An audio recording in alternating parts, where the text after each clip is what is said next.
Y ni cambiamos de tema, hablemos de economía, porque el índice de precios al consumidor, el IPC, no tuvo variación en el mes de agosto, acumulando una inflación de 2,9% en el año y 4% en los últimos 12 meses, según informó este lunes el Instituto Nacional de Estadísticas. Para analizar esta nula variación del IPC en el octavo mes del año y el escenario económico actual del país, tomamos contacto con Jorge Berríos, director académico del Diplomado en Finanzas de la Facultad de Economía y Negocios de la Universidad de Chile. Jorge, ¿cómo estás? Muchas gracias por acompañarnos. Hola, muy buenos días. Jorge, primero, ¿cómo se toma esta cifra? Un 0,0% de variación en el IPC. ¿Era algo esperable? ¿Es una buena noticia? A ver, se esperaba un poco más, se esperaba entre 0,2 y 0,3. Por lo tanto, a mi juicio es una muy buena noticia y hace que la economía está retornando ya a la senda que teníamos años anteriores, es decir, apaciguar un poco la inflación anual. Hoy día si acumulamos llevamos un 4% en comparación al año pasado, que llevamos bastante más. El IPC el año pasado a la misma fecha fue un 0,3%. Por lo tanto, ya empiezan a haber algunos signos de recuperación y estabilidad. Y eso es muy bueno para ciertas cosas que se pueden proyectar con respecto, por ejemplo, a la baja de la tasa política monetaria, a la estabilidad en el crecimiento, y eso permite una serie de cosas más que son muy positivas desde el punto de vista de lo que se está viendo. Claro, siempre hemos escuchado que cuando sube mucho el IPC, uno pierde un poquito de esta capacidad de lo que nos permite el dinero, como que nuestra platita vale menos en el fondo. Eso es lo que siempre se habla. Y también está el riesgo de que para controlar esto el Banco Central suba las tasas de interés. Ahora uno puede tener alguna esperanza en que algunos créditos bajen, en poder tener quizás mejores ofertas para los hipotecarios, que ha sido un sector que ha estado muy en crisis producto de las altas tasas. Yo creo que hay que esperar un poco, hay que Ya. esperar la próxima reunión de política monetaria del Banco Central, pero yo creo que estas cosas van ayudando a que el Banco Central, digamos, empiece a ver una disminución en los factores de riesgo que tiene la economía y un poco a decir, ¿sabe qué más? Tenemos la posibilidad como de soltar un poco la mano y ojalá lo haga con respecto a la tasa de política monetaria, porque eso significaría derechamente una baja en términos de los créditos de consumo, que a veces la gente se endeuda y eso hay que considerarlo así, y también impulsar un poquito a que los bancos promuevan un poco más la baja de los créditos hipotecarios. Ya Claro, hubo una baja en los otros meses por el bono, por el subsidio que dio el gobierno, el sí. 0,6% de tasa a las casas de 4.000 UF. Por lo tanto, yo creo que estas cosas van a ayudar a mantener una estabilidad y no generar factores de riesgo que hacen que las tasas suban, que no suelten la mano en algunos sectores, que no se hagan inversiones. Por lo tanto, esto permite que uno diga, oye, los factores de riesgo están disminuyendo, perfecto. A ver, ¿tenemos posibilidad de inversión? Sí. Bajemos las tasas de los créditos hipotecarios. Las familias también dicen, sí, sabe que ahora sí me arriesgo porque los créditos hipotecarios, los dividendos no están creciendo tan altos.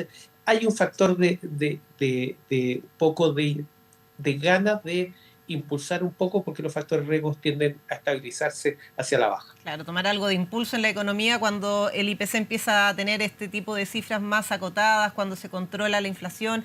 Ahora, el IPC se mide en 13 factores. Si nos puedes explicar qué pasó con esos factores, porque hay algunos que bajaron, la gran mayoría, pero también hay algunos que subieron un poquitito. Explícanos tú en qué consistió este IPC que se conoció recién hace poquitos minutos, a las 8 de la mañana. A ver, el IPC se hace en base a 13 canastas. 13 canastas con una serie de productos en cada una de las canastas, desde alimentos, bebidas, vestuario, vivienda, equipamiento, gas, transporte, una serie de canastas que permite determinar cómo van variando los precios de diferentes productos en esta canasta. En este sentido, hay una compensación entre canastas que subieron y otras que bajaron. Un ejemplo, alimento y bebida subió 0,9, pero en el caso, por ejemplo, de transporte bajó 0,5. Y así se va compensando para que lleguemos a lo que tú decías de un IPC cero. Pero estas canastas lo que van viendo es cómo se va comportando diferentes productos, diferentes cosas en la economía de un mes a otro. ¿Qué es lo importante? Por ejemplo, una persona a contar como la UEF se calcula de 10 a 9 de cada mes, los próximos 30 días la UEF no va a subir porque tenemos un IPC cero. Entonces, eso también ayuda a que la persona no vea incrementado sus dividendos, el pago de los seguros, Claro. pago de colegio y una serie de cosas indexadas a UEF, por ejemplo. Es una buena noticia porque por lo general estamos más acostumbrados a ver que la UF suba, a que se mantenga en el precio, como tú dices, en los costos de los dividendos, de los colegios, de los planes de salud que se miden en UF habían ido al aumento en el último tiempo. Ahora, llevamos un 2,9% en este año, acumulado en los últimos 12 meses 4%. Pero respecto a las proyecciones para este año, ¿cómo vamos con lo que lleva este 2,9 en estos 8 meses? A ver, las proyecciones que teníamos para este año son muy parecidas del año pasado, llegando a un 4,5 con 4,5 anual. Puede que ahora haya un proceso de ajuste, pero ya, por ejemplo, ya hay una diferencia en relación a lo que teníamos el año pasado con relación a este año.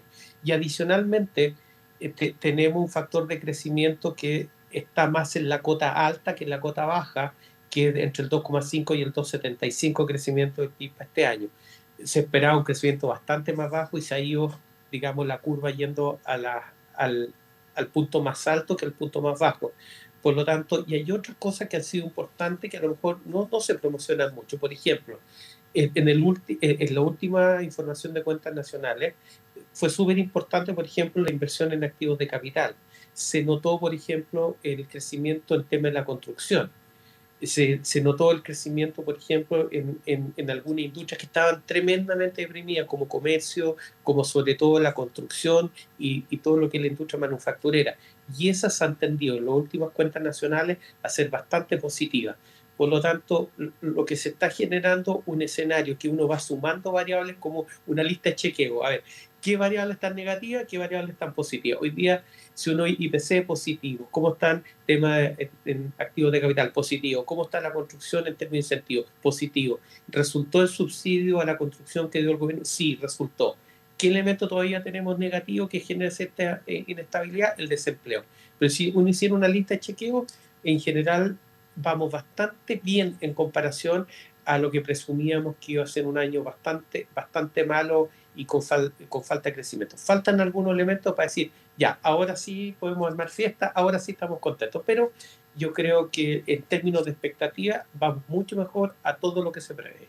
Una buena noticia que se toma con cautela entonces todavía. Hay que ir viendo lo que va a pasar. Pero estábamos hablando hace poquito lo que sucede con los créditos hipotecarios. Tú mencionabas este subsidio que de cierta manera también impulsó a que más personas se atrevieran a también acceder a un crédito hipotecario. Considerando que la UF siempre sube, este subsidio vino de cierta manera a fomentar la compra de viviendas nuevas. ¿Y qué va a pasar también? Tú lo señalabas un poquito, hay que esperar con lo que va a pasar con las tasas hipotecarias, pero ¿en cuánto tiempo podríamos ir viendo una rebaja quizá en las tasas de interés, no solamente de los hipotecarios, también de los créditos de consumo, considerando que se mantuvo alta por mucho tiempo después de la pandemia, de toda la crisis económica mundial, y que quizá ahora podríamos tomar algo de aire con estas nuevas cifras?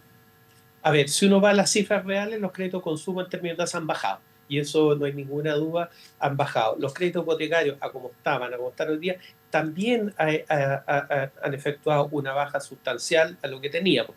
Lógicamente, no hemos vuelto a los valores que teníamos en el año 2019. Claro. Pero sí hay una mejora en relación a los picos que tuvimos cuando tuvimos una tasa de política monetaria del 12,5. Pero sí lo que se está viendo que mucha gente postergó el tema de la compra de la vivienda o postergaron ciertas inversiones por la incertidumbre, porque en el fondo los dividendos estaban indexados por UEF y uno veía que la UEF subía, entonces uno decía voy a pagar más dividendos. Lo que está pasando es que hace que las personas que postergaron decisiones posiblemente hoy día digan, ¿sabes qué más? Hoy día sí tomo la decisión. Y eso es lo que está mostrando un poco lo que son los indicadores. Si tú me preguntas una cosa que el gobierno sí, yo creo que lo hizo muy bien, es lo que es los 50.000 subsidios que dieron para las casas de 4.000 UF, porque tenía dos elementos, 0,6 de tasa subsidiada, pero adicionalmente había una garantía entre los 5 y los 15 años, una garantía para la vivienda, una garantía especial para los bancos con respecto a la vivienda. Y eso hizo que se abriera un poquitito y los bancos liberaron un poco las restricciones a los créditos, sobre todo a los créditos hipotecarios. Por eso yo creo que lo mismo que hizo el Banco Central, la presidenta, es que había que empezar a esperar cómo se comportaban las cifras, cómo se iban dando para ver si se baja la tasa de política monetaria, a ver cómo están los factores externos. Por ejemplo, no hay que olvidar que nosotros se preveía que iba a haber un arancel especial al tema del cobre, aranceles diferenciados que podía pegar muy fuerte en la economía, y todos esos factores de riesgo se han ido acotando, disminuyendo y ya están más acotados. Entonces eso lo que permitiría es que el Banco Central, dado que están acotados los riesgos y ve mejores cifras, podría hacer que el Banco Central liberara un poco más y bajara nuevamente la tasa de política monetaria, y eso haría impulsar nuevamente un, un golpe más positivo a la economía. Pero lógicamente en los mercados que todavía están medio inestables y todo, el Banco Central todavía conserva algo de ser más conservador en la cifra y esperar algunas cifras. A mi juicio, mejor que el año pasado, absolutamente. Hay elementos que permiten visualizar bien la economía para adelante, sí, eso sin lugar a dudas. Una buena noticia esperanzadora entonces, Jorge. Ahora, ¿qué pasa también con el área de la productividad? ¿Qué pasa con las pymes, con las MIPYME, con esta nueva cifra del IPC? Más allá de que se estabiliza de cierta manera los precios, ¿puede ser también un aliciente para que también puedan atreverse a crecer, atreverse también quizás a endeudarse en algún crédito? Estamos hablando de la parte ya de la producción del país y del motor económico. Ahora, hay elementos importantes. Digamos, las empresas medianas hoy tienen otros problemas que son más coyunturales de acceso a los financiamientos. Yo creo que durante mucho tiempo, dado lo que pasó con las tasas de interés, la mayoría de los bancos hicieron una restricción muy fuerte al financiamiento de estas empresas. Sí. Ahí no va tanto por el querer invertir o, ¿sabe qué más? Yo quiero crecer. Una pyme siempre quiere crecer o invertir. El problema es que se le acotaron y no tuvieron acceso a financiamiento, sobre todo de capital de trabajo. ¿Qué se está viendo? Que lógicamente al bajar las tasas y al bajar los factores de riesgo del mercado, esta empresa, los bancos podrían liberar en algo las restricciones que pusieron de manera que tengan acceso a financiamiento, sobre todo capital de trabajo. Y lo que se está viendo es que hay un aumento en lo que se llama los índices de crecimiento de la compra de activos de capital. Y eso es súper relevante porque cuando uno ve que se está comprando activos de capital de las empresas, eso significa que hay inversión en equipamiento, y si hay equipamiento es porque lógicamente hay cierto rango de inversión. Si tú me preguntaras qué es lo que está faltando, un poquitito más que las instituciones financieras suelten un poco la mano y también entiendan que ya los factores de riesgo están alejados del mercado, ya estamos viendo crecimiento en la construcción y en otros sectores, un poco permitan liberar un poco las restricciones que pusieron, sobre todo al financiamiento de capital de trabajo para las pymes y las medianas pymes. Si tú me preguntas, un elemento esencial que se hizo durante la pandemia que se podría replicar fueron los FOGAPE 1 y 2 que se dieron para la pandemia. ¿Por qué es importante el FOGAPE? Porque son créditos que están con garantía del Estado. Por lo tanto, esos créditos, si yo fomento un FOGAPE para que las empresas puedan dar otro FOGAPE con una garantía un poquito más alta del Estado, sería muy conveniente en este momento para pegar un impulso nuevamente para que las empresas tengan financiamiento y los bancos también se atrevan, considerando que hay una garantía del Estado. Claro, poder fomentar de cierta manera que se atrevan ahí las pymes y puedan endeudarse de una manera segura para poder crecer. Otro factor, Jorge, tú lo mencionabas, era el desempleo. ¿Qué pasa ahí con el desempleo y con estas cifras económicas? ¿Se puede ver alguna injerencia en el incentivo de abrir nuevos puestos de trabajo? Yo creo que existe el incentivo, pero lógicamente, como conversamos, esto se analiza por variables. El empleo fue muy afectado por ciertas políticas que se implementaron, que si bien es cierto son positivas de todo el punto de vista, pero se sabía que iba a pegar muy fuerte en las tasas de desempleo. Y si uno se da cuenta en las cifras, por último, los promedios móviles de los últimos 24 meses, hay una resistencia de tasa a que no baje el desempleo. Y sobre todo en las mujeres, que está muy alto, está sobre el hombre está más alto.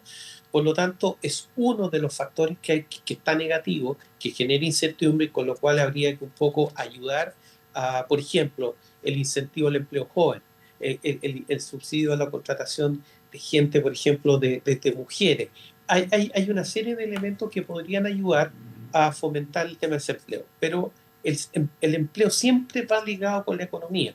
Y si nosotros empezamos el crecimiento de la economía, lógicamente la resistencia que tiene a estar tan alto el desempleo podría empezar a bajar. Pero aquí hay dos elementos. Uno, el tema del empleo informal, que está por sobre el 26%, lo que es muy alto, y adicionalmente, como te digo, una resistencia que no baja todos los meses, por producto, lógicamente, que si bien es cierto, hay una señal positiva en la economía, pero no se está traduciendo en que las empresas contraten más gente y adicionalmente la economía no está creciendo lo suficientemente para que la gente que entra a trabajar pueda encontrar trabajo, que es lo que le llama un poco la cantidad de personas que quedan sin empleo por el efecto de que la economía no es capaz de absorber esas personas que entran al mundo laboral.